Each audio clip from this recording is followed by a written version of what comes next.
നമസ്കാരം. ഈ പുത്തനച്ചി പുരപ്പുറം തൂക്കും എന്നൊരു പഴഞ്ചൊല്ലുണ്ട്. അമ്മയുടെ തലപ്പത്ത് വന്ന ആർക്കെങ്കിലും ഈ പഴമൊഴി അറിയാമോ എന്ന് എനിക്കറിയില്ല. വാശിയേറിയ പോരാട്ടത്തിലൂടെയാണല്ലോ അമ്മയ്ക്ക് ദോഷം വരണേ എന്ന് ഒരു കൂട്ടർ ശടിക്കുമ്പോൾ അമ്മയ്ക്ക് ദോഷം വരാത്ത ഒരു ടീം ജയിച്ചു. ഞാൻ അവരുടെ പക്ഷത്താണ്. അമ്മ എന്ന് പറഞ്ഞ സംഘടന അടുത്ത 3 വർഷം ധൈര്യമായിട്ട് കൊണ്ടുപോകാൻ കഴിയുന്ന ഒരു ടീം തന്നെയാണ് ജയിച്ചത്.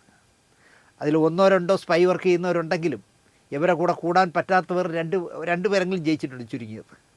ആ 2 പേരും ഇവിടെ ഇല്ലായിരുന്നെങ്കിൽ നല്ല സ്മൂത്തായിട്ട് പോയേനെ ഭരണം. അടുത്ത 3 വർഷം കൊണ്ട് സംഘടനയ്ക്ക് ഗുണകരമാകുന്നതൊക്കെ ചെയ്യുക, കൈനീട്ടം മുടങ്ങാതിരിക്കത്തക്കവണ്ണം ഫണ്ടുണ്ടാക്കാനുള്ള വഴികൾ കണ്ടെത്തുക, സംഘടനയിൽ വിമത ശബ്ദം ഉണ്ടാകാതെ സൂക്ഷിക്കുക, ഒരു വക്താവിനെ, പത്രക്കാരുമായിട്ട് സംസാരിക്കാനുള്ള ഒരു വക്താവിനെ വയ്ക്കുക, ആ ആൾ മാത്രം സംഘടനയുടെ അംഗങ്ങളുടെ കാര്യങ്ങൾ പറയുക. തെരഞ്ഞെടുപ്പ് അടുത്ത് വരുമ്പോൾ കുറേ എണ്ണം ചന്തപ്പെണ്ണുങ്ങളെ പോലെ വായിട്ടലച്ച മാതിരി വർത്തമാനം പറയാൻ ഇനി അമ്മയിലെ ഭരണാധികാരികൾ സമ്മതിക്കരുത്. നിലവാരമില്ലാത്ത വർത്തമാനമായിരുന്നല്ലോ കുറേ കൂതറകൾ. സംഘടനാ നേതൃത്വം പറയുന്നത് അനുസരിക്കാത്തത് ഇനി മോഹൻലാലോ മമ്മൂട്ടിയോ ആയാലും ശരി അംഗീകരിക്കരുത് എന്നാണ് എനിക്ക് പറയാനുള്ളത്. അതിന് ബി ഉണ്ണികൃഷ്ണനെ വേണേൽ നിങ്ങൾക്ക് മാതൃകയാക്കാം. ജനുവിനായ പരാതികൾ മാത്രം സ്വീകരിക്കുക. തിരഞ്ഞെടുപ്പിൽ ജയിക്കാനോ ഒരാളെ തോൽപ്പിക്കാനോ ഇറക്കിയ നമ്പറുകളുടെ ഒരുപാട് നമ്പറുകൾ ഇറക്കിയല്ലോ, വ്യാജ മെമ്മറി കാർഡ് തേങ്ങ മാങ്ങ എന്നൊക്കെ പറഞ്ഞിട്ട്. അതുപോലുള്ള കാര്യങ്ങൾ ഇനി വച്ച് ഉറപ്പിക്കരുത്. സംഘടനയിൽ നിന്നും വിട്ടുപോകുന്നവരെ പൂവിട്ട് സ്വീകരിച്ച് തിരികെ കൊണ്ടുവരണമെന്നൊക്കെ ആസിഫ് അലിമാർ പറയും, ഉറപ്പായിട്ട് പറയും. ഇപ്പോൾ ആസിഫ് അലി പറഞ്ഞല്ലോ, എല്ലാവരും തിരിച്ചു കൊണ്ടുവരണം. വിശാല ഗാന്ധിയെ പോലെ ആസിഫ് അലി പറഞ്ഞു. ഗോഡ് ഫാദറിൽ 500 പറഞ്ഞ പോലെ കയറിവാടാ മക്കളെ എന്നൊന്നും പറഞ്ഞ് അമ്മയുടെ വില കളയരുത് എന്നാണ് എനിക്ക് കമ്മിറ്റിക്കാരോട് പറയാനുള്ളത്. അമ്മ പുറത്താക്കിയതിൽ ഒരു ഷമ്മി തിലകൻ മാത്രമേ ഉള്ളൂ എന്നാണ് എൻ്റെ ഓർമ്മ. ഷമ്മിയൊക്കെ തിരുത്തുമെങ്കിൽ തിരിച്ചെടുക്കാവുന്ന ആളുകളാണ്. കാരണം എടുത്തുചാട്ടം മാത്രമുള്ളൊരു പാവത്താനാണ് ഷമ്മി. അതുകൊണ്ട് തന്നെ ഷമ്മിയെ തിരിച്ചെടുക്കുന്നതൊന്നും സംഘടനയ്ക്ക് ദോഷം വരില്ല. അമ്മയെ വെല്ലുവിളിച്ച് കുറുമുന്നണി സംഘടന ഉണ്ടാക്കി എന്നു മാത്രമല്ല, മോഹൻലാൽ മമ്മൂട്ടി മുതലായവരെ പോലും എന്തൊക്കെയോ പറഞ്ഞു പരത്തിയിട്ടാണല്ലോ കുറേ എണ്ണം ഇറങ്ങിപ്പോയത്. ഒരു പടത്തിലൊരു സംവിധായകൻ പറഞ്ഞ പോലെ അഭിനയിച്ച മമ്മൂട്ടിയെ പോലും സ്ത്രീ വിരുദ്ധനായി എന്തൊക്കെയാണ് വിളിച്ചു കൂകിയതെന്ന് ഞാൻ പറയണ്ടല്ലോ. ഇപ്പം തന്നെ അമ്മയിലില്ലാത്ത, അമ്മ പുറത്താക്കാത്ത ഒരു പെണ്ണുപിള്ള കോഴിക്കോട്ടിരുന്ന് കാച്ചിയത് കേട്ടില്ലേ?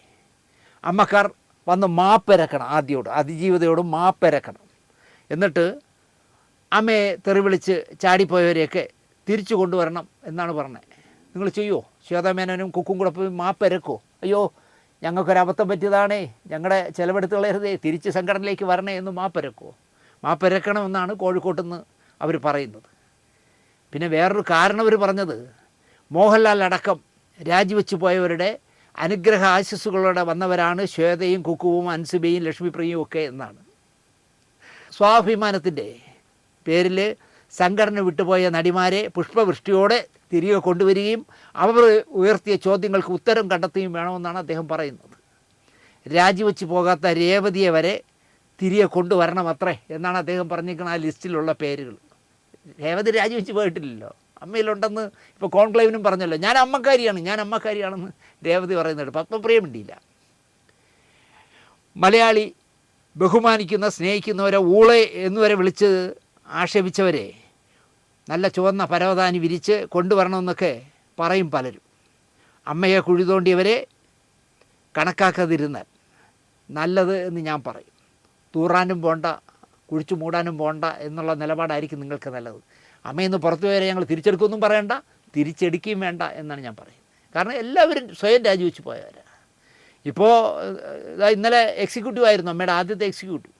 അതിൽ നിന്ന് ചുരണ്ടി എനിക്ക് കിട്ടിയെന്നൊക്കെ പറഞ്ഞ് ഒരുത്തൻ എറണാകുളത്ത് ഈ അമ്മയുടെ കുഴി തോണ്ട നടക്കുന്ന ഒരു യൂട്യൂബർ ഉണ്ടല്ലോ, അവർ ഇന്ന് രാവിലെ വായ അടിക്കുന്നുണ്ട്. ഇത് പണ്ടാരം കാണണ്ടെന്ന് വെച്ചാൽ ഒരു 25 പേര് എനിക്ക് അയച്ചു തരും. ചേട്ടാ ഇത് കണ്ടാ, മറ്റേ സാറ് പറഞ്ഞേക്കണേ കേട്ടാ എന്നൊക്കെ പറഞ്ഞിട്ട്. അപ്പോൾ അത് മനസ്സിലോടെ കാണുമ്പോൾ ഇതൊക്കെയാണ് പറഞ്ഞേക്കണേ. അമ്മേരെ മീറ്റിങ്ങിനകത്ത് കടന്നതൊക്കെ കിട്ടിയെന്ന്. അത് കിട്ടും. കാരണം അമ്മയിൽ ജനറൽ സെക്രട്ടറി ആവാനിരുന്നിട്ട് അവസാനം നിവർത്തികേട് കൊണ്ട് രാജിവെച്ച് പോയ, അല്ലെങ്കിൽ പത്രിക പിൻവലിച്ച് പോയ ഒരാളിന് ഇതിൻ്റെ സ്പൈ വർക്ക് ചെയ്യാൻ പറ്റിയ ഒരാൾ ഈ ജയിച്ചവരിൽ ഒരാളുണ്ട്, ഒന്നോ രണ്ടോ പേരെന്ന് പറയാം. അവരിൽ നിന്ന് അയാൾക്ക് കിട്ടുകയും അയാളിൽ നിന്ന് ഈ പറഞ്ഞ യൂട്യൂബർക്ക് കിട്ടുകയും ചെയ്യുമെന്ന് തലയിൽ ആൾ ദിവസമുള്ള എല്ലാവർക്കും മനസ്സിലാവും. കുറച്ചുകൂടി സ്ട്രിക്റ്റ് ആകണം. അമ്മയ്ക്കകത്ത് നടക്കുന്ന, എക്സിക്യൂട്ടീവിൽ നടക്കുന്ന ഒരു കാര്യവും പുറത്ത് വിടരുത്. PB രഹസ്യം ചോർന്നു എന്നൊക്കെ പറയുന്ന കാലമാണെങ്കിലും പുറത്തു പോകാതിരിക്കാൻ ശ്രദ്ധിക്കണം എന്ന് ഞാൻ പറയും. അധികം തുടിക്കാതെ എന്തോ കഷ്ടകാലം പിറകെ വരുന്നുണ്ടെന്ന് ഈ തുടിക്കുന്നവനെ നോക്കി പഴമക്കാർ പറയുമായിരുന്നു. അധികം നീ തുടിക്കണ്ട കേട്ടോ, നിനക്കെന്തോ കഷ്ടകാലം വരുന്നുണ്ട് എന്ന് പറയും പഴമക്കാർ. കൃത്യം അച്ചട്ട് പോലെ അത് സംഭവിക്കാറുമുണ്ട്. രാഹുൽ മാങ്കൂട്ടം എന്ന ചെറുപ്പക്കാരൻ, ഒരു MLA ഉണ്ടല്ലോ, യൂത്ത് കോൺഗ്രസിൻ്റെ നേതാവ്, പിണറായി വരെ എടാ വിജയ എന്നൊക്കെ വിളിക്കുന്നത് മൈക്കിൽ. രാഷ്ട്രീയം പറയല്ല, നമ്മൾ സീനിയോറിറ്റിയുള്ള ആൾക്കാരോട് അല്പം ബഹുമാനത്തോടെ സംസാരിക്കുന്നത് നല്ലതായിരിക്കും എന്ന് ഞാൻ പറയും. ഈ മാങ്കൂട്ടത്തിനെ പോലെ, KM ഷാജിയെ പോലെ ചിലർ മാത്രമേ ഉള്ളൂ കേട്ടോ ഇങ്ങനെ എടാ പോടാന്നൊക്കെ വിളിക്കുന്നത്. എടാ വിജയ എന്നുള്ളൊരു ക്ലിപ്പിങ്സ് ഞാൻ കണ്ടു. എൻ്റെ അടുത്ത് എവിടെയെങ്കിലും വെച്ച് കണ്ടിരുന്നെങ്കിൽ ഞാൻ ആ ക്ലിപ്പിങ്സ് കണ്ടപ്പോൾ ഞാൻ ചോദിച്ചേനെ, നിൻ്റെ തന്തയെ നീ ഇങ്ങനെയാണോടാ വിളിക്കുന്നതെന്ന് ചോദിച്ചേനെ. എനിക്ക് അത്രയ്ക്ക് ദേഷ്യം തോന്നി. അത് പിണറായി ആയതുകൊണ്ടല്ല, ഒരാളെ അങ്ങനെ വിളിക്കരുത്. അച്ഛൻ്റെ പ്രായമുള്ളവരൊക്കെ എടാ വിജയ എന്നൊക്കെ വിളിക്കുന്നത് തെമ്മാടിത്തരമാണ്.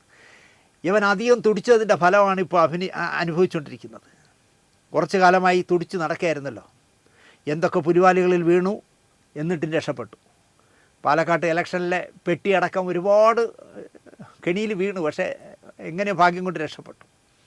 സരിൻ എന്ന ചെറുപ്പക്കാരന് കിട്ടേണ്ട സീറ്റ് ഷാഫി പറമ്പിലിൻ്റെ ബാക്കിങ്ങിൽ അടിച്ചെടുത്ത് പാലക്കാട്ട് മത്സരിക്കുമ്പോൾ അവിടം ഒരു ചന്തയാക്കി മാറ്റി ഈ പയ്യൻ എന്ന് പറയാം. നിലമ്പൂരിൽ ആര്യാടെ ഷൗക്കത്തിനായി വോട്ട് പിടിക്കാൻ ചെന്നിട്ട് റീൽ ഷൂട്ടായിരുന്നു ഈ പറയുന്ന ഷാഫി പറമ്പിലും ഈ മാങ്കൂട്ടും കൂടെ ചെയ്ത. രണ്ടും ചക്ക ഈച്ചയാണല്ലോ. ചാണ്ടി ഉമ്മനെ പോലുള്ളവർ, അല്ലെങ്കിൽ ചാണ്ടി ഉമ്മനെ പോലുള്ള മണ്ടന്മാർ വെയിലും മഴയും കൊണ്ട് വീടാന്തരം കയറി ഇറങ്ങി വോട്ട് ചോദിക്കുമ്പോൾ അർമാദിക്കായിരുന്നു ഈ പറമ്പിലും മാങ്കൂട്ടും.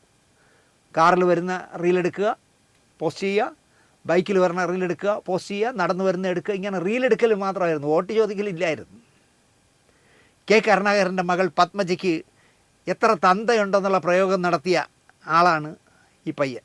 അന്ന് നിയന്ത്രിക്കണമായിരുന്നു KPCC ഈ മാങ്കൂട്ടത്തിനെന്ന് ഞാൻ പറയും. പക്ഷേ പത്മജയുടെ ജ്യേഷ്ഠനായ മുരളീധരൻ പോലും ഞാൻ ഇവിടത്തുകാരനല്ല എന്ന ശൈലിയിലായിരുന്നു. ഇന്ന് അദ്ദേഹം TV യിൽ പറയാണ്, അങ്ങനെ ആരെങ്കിലുമൊക്കെ പരാതി പറഞ്ഞാൽ അതിനൊന്നും കേസെടുക്കാക്കില്ലെന്ന്. അദ്ദേഹത്തെ ന്യായീകരിച്ചപ്പോൾ എനിക്ക് പെട്ടെന്ന് ഓർമ്മ വന്നത് ഇദ്ദേഹം KPCC പ്രസിഡൻ്റായിരുന്നപ്പോൾ രാജ്ഭവൻ ഉണ്ണിത്താൻ പറഞ്ഞൊരു കഥയാണ്. നമ്മളെന്തിന് ഇതിലൊക്കെ അത് പറയണമല്ലേ. അയാൾ പറയുന്നു, ഈ പെമ്പിളരെല്ലാം പരാതി കൊടുത്ത, അല്ലെങ്കിൽ പരാതി പറയുന്ന പെമ്പിളരെല്ലാം വ്യാജ പരാതികളാണ് കൊടുക്കുന്നതെന്ന് മുരളീധരൻ പറയുന്നു. അപ്പോൾ മുരളീധരൻ്റെ തന്തയ്ക്ക് പറഞ്ഞിട്ട്, പത്മജയുടെ തന്തയെ പറഞ്ഞാൽ മുരളീധരൻ തന്തയാണല്ലോ എന്നാണ് ഞാൻ വിശ്വസിക്കുന്നത്. എന്നിട്ട് പോലും പുള്ളിക്ക് അതൊരു പ്രശ്നമല്ല. ഞാൻ മാങ്കൂട്ടത്തിന് പിന്തുണ അങ്ങ് പ്രഖ്യാപിക്കുകയാണ് പുള്ളി. കേൾക്കുന്ന വാർത്തകളൊക്കെ മോശം വാർത്തകളാവുന്നു. പൂവും കോഴിയുമായിട്ടാണ് ചാവൽ, തിരുവനന്തപുരത്ത് പൂവും കോഴി പറയുന്നത് ചാവൽ എന്നാണ്. ചാവൽ കോഴിയുമായി പ്രതിഷേധ മാർച്ച്.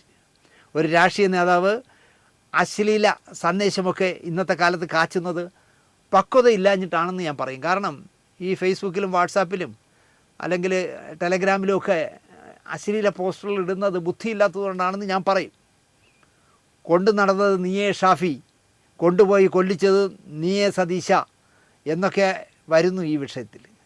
പാലക്കാട്ട് സ്ഥാനാർത്ഥിയാവാൻ മാങ്കൂട്ടത്തിനെ നിശ്ചയിച്ചപ്പോൾ മുതൽ ഇപ്പോൾ കേൾക്കുന്ന പോലത്തെ കഥകൾ വരികയും സ്ഥാനാർത്ഥിത്വം കൊടുക്കരുതെന്ന് നിർദ്ദേശിച്ചിട്ടുള്ളവർ ഉണ്ടായിരുന്നു. പക്ഷേ അത് ആരും അംഗീകരിച്ചില്ല. ഇപ്പോൾ ഹണി ഭാസ്കർ എന്ന എഴുത്തുകാരി, അവരിന്ന് പോലീസിന് പരാതി കൊടുത്തിട്ടുണ്ട്.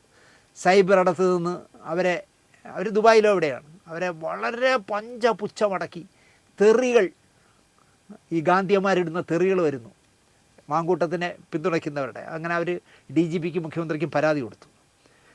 മാങ്കൂട്ടത്തിൻ്റെ കൊള്ളരായ്മകൾ തുറന്നു പറഞ്ഞപ്പോൾ അവരെ കോൺട്ര ചെയ്യാനാണ് ഇപ്പോൾ ശ്രമിക്കുന്നത് ഹണി ഭാസ്കറിനെ. ഒരു യുവതിയെ ഗർഭഛിദ്രമാക്കിയതടക്കം കഥകൾ വരുന്നു, കേസുകളടക്കം വരുന്നുണ്ട്. കേരളത്തിൻ്റെ പ്രജ്വൽ രേവണ്ണ എന്ന പേര് രാഹുൽ മാങ്കൂട്ടത്തിന് ആരോ ചാർത്തി കൊടുത്തു. വ്യാജ തിരിച്ചറിയൽ കാർഡ് നിർമ്മാണത്തിൽ തുടങ്ങിയതാണ് മാങ്കൂട്ടത്തിൻ്റെ രാഷ്ട്രീയ ജീവിതം. 5 സ്റ്റാർ ഹോട്ടലിൽ റൂമെടുക്കാം എന്നൊക്കെ ഒരു പെൺകുട്ടിയോട് പറഞ്ഞിട്ടും ഒരു മടിയുമില്ലാതെ എന്നെ ആരും പുറത്താക്കിയതല്ല, ഞാനങ്ങ് രാജിവെച്ചതാണ് എന്നാണ് മാങ്കൂട്ടം പറയുന്നത്. എന്തായാലും നടിയും TV അവതാരകയും മോഡലും പത്രപ്രവർത്തകയും ഒക്കെ ആയ റിനി ആൻഡ് ജോർജാണ് ഈ എന്താ പറയുക ഈ വിവാദങ്ങൾക്ക് തിരികൊളുത്തിയത്. ഒരു വലിയ ആൾബലം ഉള്ളവനോട് മത്സരിക്കുന്നതെന്ന് നോക്കാതെ ഇവനെന്തും ചെയ്യാൻ തയ്യാറുള്ള കുറേ എണ്ണം കൂടെ ചാവേറുകൾ നടപ്പെട്ട് തുറന്നടയ്ക്കാൻ കാണിച്ച ധൈര്യത്തിന് നമ്മൾ അഭിനന്ദിക്കണം ആരെ, ഈ റിനിയെ. ഇങ്ങനെ ആകരുത് വളർന്നു വരുന്ന ഒരു യുവ നേതാവ്, മാതൃകയാകേണ്ട ആളാണ് എന്നൊക്കെ ഉപദേശിച്ചിട്ടും വലിയ വലിയ സ്ത്രീ പീഡന കേസിൽപ്പെട്ട് രാഷ്ട്രീയ നേതാക്കൾക്ക് എന്ത് സംഭവിച്ചു എന്നാണ് 3.5 വർഷമായി നടത്തുന്ന കലാപരിപാടിയിൽ ഇയാൾ ചോദിക്കുന്നത്. ഏയ്, ഇവിടെ വലിയ വലിയ നേതാക്കളുടെ പേരിൽ, PJ കുര്യൻ്റെ പേരിൽ, വിൻസെൻറ്റിൻ്റെ പേരിൽ, മറ്റേ അവിടെ പെരുമ്പാവൂർ MLA ഉണ്ടല്ലോ ഒരു കവിതയൊക്കെ എഴുതുന്ന ആൾ, അയാളുടെ പേരിൽ ഒക്കെ വന്നില്ലേ? എന്നിട്ട് അവർക്കൊക്കെ എന്ത് സംഭവിച്ചു എന്നൊക്കെയാണ് ഇദ്ദേഹം 3.5 വർഷമായിട്ട് പെമ്പിള്ളേരോട് ചോദിക്കുന്നതെന്നാണ് പറയുന്നത്. നേതാക്കന്മാരുടെ ഭാര്യമാരെയും അവരുടെ മക്കളെയും അടക്കം മാങ്കൂട്ടം എന്താ പറയുക മോശമായ കമൻറ്റുകളിട്ട് പലതിനും ക്ഷണിച്ചിട്ടുണ്ടെന്ന് പറയുന്നു. 916 കുഞ്ഞൂട്ടൻ എന്ന് പറഞ്ഞ സിനിമയിലാണ് ഈ പറയുന്ന റിനി ആൻഡ് ജോർജ് അഭിനയിച്ചത്.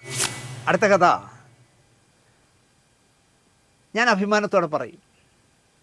കണ്ടവൻ ചെയ്തു വച്ചതിനെ കക്കാതെ ചുരണ്ടാതെ ഗുരുവിൻ്റെ ശൈലി അടിച്ചു മാറ്റാതെ സ്വന്തം മേൽവിലാസമുണ്ടാക്കി സംഗീതരംഗത്ത് സംഗീതകാരനായി മാറിയ മനുഷ്യനാണ് M. ജയചന്ദ്രൻ. സ്നേഹപൂർവ്വം ഞാനടക്കം കുട്ടൻ എന്ന് വിളിക്കുന്ന ജയചന്ദ്രൻ.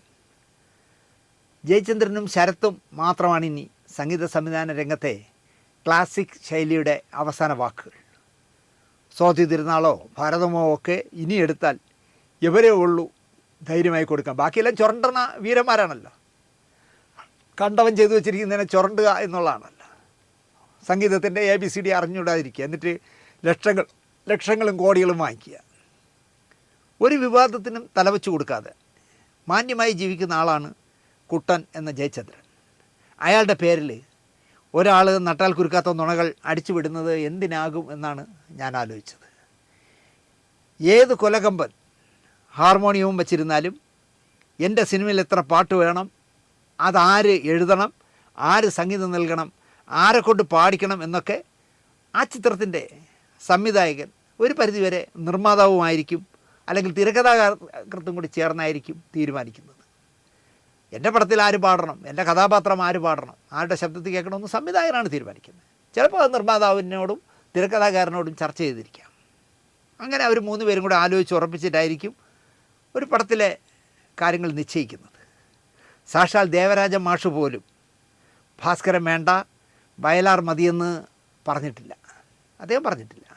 പറഞ്ഞാൽ നട്ടലുള്ള സംവിധായകനാണെങ്കിൽ പോയി പണി നോക്കാൻ പറയും. അങ്ങനെ പറയണം ഒരു സംവിധായകനായാൽ എന്ന പക്ഷക്കാരനാണ് ഞാൻ. 20 സിനിമകളിൽ നിന്ന് BR പ്രസാദിനെയും 12ഓളം സിനിമകളിൽ നിന്ന് വയലാർ ശരചന്ദ്രവർമ്മയെയും M. ജയചന്ദ്രൻ പറഞ്ഞു വിട്ടിട്ടുണ്ട് എന്നാണ് BR പ്രസാദിൻ്റെ എന്താ പറയുക അനുസ്മരണ വേദിയിൽ നിന്ന് രാജീവ് ആലിംഗൽ എന്ന മഹാൻ പ്രസംഗിച്ചത്. കൈയടി കിട്ടുമല്ലോ. BR പ്രസാദിൻ്റെ അനുസ്മരണ യോഗത്തിൽ പ്രസംഗിക്കുമ്പോൾ BRൻ്റെ ഭാര്യയും മക്കളും നാട്ടുകാരും ഒക്കെ ഇരിക്കുമ്പോൾ പറയാമല്ലോ, ആ ജയചന്ദ്രൻ എന്ന് പറഞ്ഞ ബോറൻ BR പ്രസാദിനെ 20 സിനിമകളിൽ നിന്ന് ഒഴിവാക്കി എന്ന് പറയുമ്പോൾ കൈയടി കിട്ടും. BR പ്രസാദിൻ്റെ അനുസ്മരണമാകുമ്പോൾ അദ്ദേഹത്തിൻ്റെ ഭാര്യയും മക്കളും ഒക്കെ സാമദ്രോഹി, എന്നാലും എൻ്റെ ഭർത്താവിനെ 20 പടത്തിൽ നിന്ന് ഒഴിവാക്കിയല്ലോ എന്ന് പറയും. അവരുടെ മുന്നിൽ ഒന്ന് ആളാകാൻ രാജീവ് ആലിംഗൽ പറഞ്ഞതാണ് ഈ വിടുവായിത്തനമെന്ന് ഞാൻ പറയും. രണ്ടുപേരെയും ചേർത്ത് BR പ്രസാദിനെയും വയലാർ ശരചന്ദ്രവർമ്മയും ഒഴിവാക്കിയതിലൂടെ 20ഉം 12ഉം 32 സിനിമകളിൽ BRനെയും വയലാറിനെയും കൂടെ ചേർത്ത് ഒഴിവാക്കി. വേറെ ആരെക്കൊണ്ട് എഴുതിച്ചുവെന്ന് ആലിംഗൽ പറയുന്നില്ല. ചൊറിയും കുത്തിയിരിക്കുന്ന ONV കുറിപ്പിനാണോ ശ്രീകുമാരൻ തമ്പിക്കാണോ കൊടുത്തതായിരിക്കാം എന്നായിരിക്കും ഇയാൾ ഉദ്ദേശിക്കുന്നത്. തിരുവനന്തപുരത്തുള്ള ONV കുറിപ്പിനെയോ ശ്രീകുമാരൻ തമ്പിയെയോ ഒക്കെ വിളിച്ച് ഈ 32 പടം ഈ ചൊറണ്ടിയ ഈ ഗെറ്റ് ഔട്ട് അടിച്ച BR പ്രസാദിനെയും വയലാർ ശരചന്ദ്രവർമ്മയും ഗെറ്റ് ഔട്ട് അടിച്ച പാട്ടുകൾ മുഴുവൻ ഇവർക്ക് ആയിരിക്കുമല്ലോ കൊടുത്തിരിക്കുന്നത്. എന്തൊരു മണ്ടത്തരങ്ങളും എന്തൊരു ശുദ്ധ നുണയുമാണ് പറയുന്നത് നിങ്ങൾ ആലോചിച്ചു. എത്ര വർഷം വേണം 32 പടങ്ങൾ ചെയ്യാനെന്ന് പോലും തള്ളി മറിച്ചപ്പോൾ ആലിംഗൽ ആലോചിച്ച് കാണില്ല. ജയചന്ദ്രൻ ഒരു പാവമല്ലേ, അയാളെ കുതിര കയറാം എന്ന് കരുതിയിട്ടുണ്ടാവും. ആലിംഗലിൻ്റെ വലിയ വരികൾക്ക് ഏറ്റവും കൂടുതൽ സംഗീതം നൽകിയ ആളാണ് ജയചന്ദ്രൻ. അതുകൊണ്ട് തന്നെ ജയചന്ദ്രൻ ഇത്രയും വേണമെന്ന് ഞാൻ പറയും. എപ്പോൾ വന്നാലും ചേട്ടാന്ന് വിളിച്ച് ജയചന്ദ്രൻ്റെ കാൽ തൊട്ട് നമസ്കരിക്കുമായിരുന്നു അത്രേ ഈ മഹാൻ. ഗോഡ്സെ മഹാത്മാഗാന്ധിജിയെ വെടിവെക്കുന്നതിന് മുമ്പ് ഗാന്ധിജിയുടെ കാലിൽ തൊട്ട് അടങ്ങിയിരുന്ന കഥ കുട്ടൻ അറിയില്ല എന്ന് എനിക്ക് തോന്നുന്നു. ജയചന്ദ്രൻ അത് ഓർത്തില്ല എന്ന് തോന്നുന്നു. ഈ കാലിൽ തൊട്ട് തൊഴുതിട്ട് നമ്മളെ പാര വയ്ക്കാനാണ് അവൻ തൊഴുന്നതെന്ന് ജയചന്ദ്രൻ മനസ്സിലായി കാണില്ല. കള്ളത്തരം പറയുന്നതിൽ ഡോക്ടറേറ്റ് ഉണ്ടെങ്കിൽ അത് രാജീവ് ആലിംഗലിന് കൊടുക്കണമെന്നാണ് ജയചന്ദ്രൻ്റെ ഇപ്പോഴത്തെ ശുപാർശ. പുത്തഞ്ചേരി ജീവിച്ചിരിക്കുമ്പോൾ പോലും ആലിംഗലിൻ്റെ കഴിവിനെ ഒന്ന് പരീക്ഷിച്ച് നോക്കാൻ പലരോടും കുട്ടൻ പറഞ്ഞിട്ടുണ്ടത്രേ. അപ്പോൾ ഇത്രയും വേണം എന്നാണ് ഞാൻ പറയുന്നത്. ഗിരീഷ് പുത്തഞ്ചേരി എവിടെ കിടക്കുന്നു, രാജീവ് ആലിംഗൽ എവിടെ കിടക്കുന്നു? നല്ല മിടുക്കനായ പയ്യനാണ് കേട്ടോ എൻ്റെ അനിയെ. ഗിരീഷ് പുത്തഞ്ചേരിക്ക് നല്ല കാശ് കൊടുക്കണം, സമയത്തിന് വന്ന് എഴുതിയും തരില്ല. അതിനേക്കാളും നമുക്ക് ഇയാളെ പരീക്ഷിച്ചൂടെ എന്ന് പലരോടും ചോദിച്ചു, പല സംവിധായകരോടും ചോദിച്ചു എന്നാണ് ജയചന്ദ്രൻ പറയുന്നത്. വയലാർ ശരത്ചന്ദ്രവർമ്മയെ വിളിച്ച് ഞാൻ എപ്പോഴാണ് ചേട്ടൻ്റെ അവസരങ്ങൾ കളഞ്ഞതെന്ന് കുട്ടൻ തിരക്കിയപ്പോൾ ശരത്ത് പറഞ്ഞ ഉത്തരം മാത്രം മതി രാജീവിന്. വിട്ടേക്ക് കുട്ടാ, രാജീവ് എങ്ങനെ പല സമയങ്ങളിലും പലതും പറയാം, വിട്ടേക്ക്. ഇതായിരുന്നു വയലാർ ശരത്ചന്ദ്രവർമ്മ ആശ്വസിപ്പിക്കാനായി ജയചന്ദ്രനോട് പറഞ്ഞത്. അതിലെല്ലാം ഉണ്ട് ജയചന്ദ്ര എന്നാണ് എനിക്ക് പറയാനുള്ളത്. ഇപ്പം ഞാൻ ചെയ്ത സിനിമയിൽ ഒരു പൊട്ടപ്പടയം ചെയ്തിട്ടുള്ളൂ. ഞാൻ മഹോത്തരമായ ഒരു സിനിമ ഇതെന്ന് പറയുന്നില്ല. പക്ഷേ ഞാൻ ആദ്യം ചെയ്തത് അതിലെ തിരക്കഥാകൃത്ത് രഘുനാഥ് പലേരിയാണെന്ന് ഫിക്സ് ചെയ്തു. സമ്മതം പുള്ളിക്ക്. ഞാൻ ഇതിൻ്റെ സംഗീത സംവിധാനം നിർവഹിക്കുന്നത് ജയചന്ദ്രൻ തന്നെ ആയിരിക്കും. ഞാൻ ജയചന്ദ്രനെ കണ്ടു. അപ്പോൾ ജയചന്ദ്രൻ ചോദിച്ചു ആരാ എഴുതണം? ഞാൻ പറഞ്ഞു ഗിരീഷ് പുത്തഞ്ചേരി. ഓക്കെ ചേട്ടാ, ഓക്കെ. ഞാൻ വന്നത് അതിനല്ല ജയചന്ദ്ര, കുട്ട ഒരു കാര്യം ചെയ്യണം. 2 പാട്ടേ ഉള്ളൂ നമ്മുടെ കയ്യിൽ. അതിലേതെങ്കിലും ഒരു പാട്ട് വേണുഗോപാലിനെ കൊണ്ട് പാടിക്കണം. എന്ത് ചേട്ടാ? വേണു ഞാൻ അസിസ്റ്റൻ്റായിരുന്ന കാലം മുതൽ, ഞാൻ ആദ്യമായിട്ട് അസിസ്റ്റൻ്റ് ഡയറക്ടറായ ഊഴത്തിലെ കാണാനഴകുള്ള മാണിക്കക്കുയിലേ എന്നുള്ള പാട്ട് പാടിയത് വേണുവാണ്. അന്നു മുതൽ എവിടെ വെച്ച് കണ്ടാലും വേണു പറയും ദിനേശേ നീ സംവിധായകനാകുമ്പോൾ ഒരു പാട്ട് എന്നെ കൊണ്ട് പാടിക്കണേ എന്ന് പറയും. അങ്ങനെ പറഞ്ഞിട്ടുള്ളതുകൊണ്ട് ഒരു പാട്ട് ജയചന്ദ്രൻ പറഞ്ഞു. ബാക്കി ആരെ വെച്ച് വേണമെങ്കിലും കുട്ടൻ പാടിപ്പിച്ചോ എന്നാണ് ഞാൻ പറഞ്ഞത്. ഗിരീഷ് പുത്തഞ്ചേരി ഞാനുമായിട്ട് പാട്ട് എഴുതുന്നതിന് മുമ്പ് തന്നെ തെറ്റി. അതും കുട്ടന് വേണ്ടിയാണ്. ഞാൻ അടുത്ത ചോയ്സ് വിളിച്ചത് ബി.ആർ. പ്രസാദിനെയാണ്. ഒരു പാട്ട് എഴുതി, കുട്ടൻ എഴുതി കൊടുത്ത ഡമ്മി വാക്കുകളൊക്കെ വെച്ച് ഒരു പാട്ട് എഴുതി. 2ാമത്തെ പാട്ട് എഴുതാത്തതുകൊണ്ട് അയാളെ കട്ട് ചെയ്ത് വിട്ടു. 3ാമത്തെ ആളായിട്ട് ശരത്ചന്ദ്രവർമ്മ വന്നു. അയാൾ ആ മിഴികളിൽ നിന്നുള്ള പാട്ട് ചെയ്തു. എന്നോട് ഒരു സംഗീത സംവിധായകനോ എന്നോടൊരു ഗായകനോ അല്ലെങ്കിൽ ആരോ ആവട്ടെ ഇതിലെ പാട്ട് എഴുതേണ്ടത് ഇന്ന ആളാണെന്ന് ഞാൻ പോയി പണി നോക്കാൻ പറയും. അങ്ങനെയാണ് ഭൂരിപക്ഷ സിനിമാക്കാരും സംവിധായകരും എന്നാണ് എൻ്റെ വിശ്വാസം. അവിടെയാണ് പാവം ഇയാളെ ജയചന്ദ്രനെ ആലിംഗൽ ഒരു പണി കൊടുത്തത്. നന്ദി, നമസ്കാരം.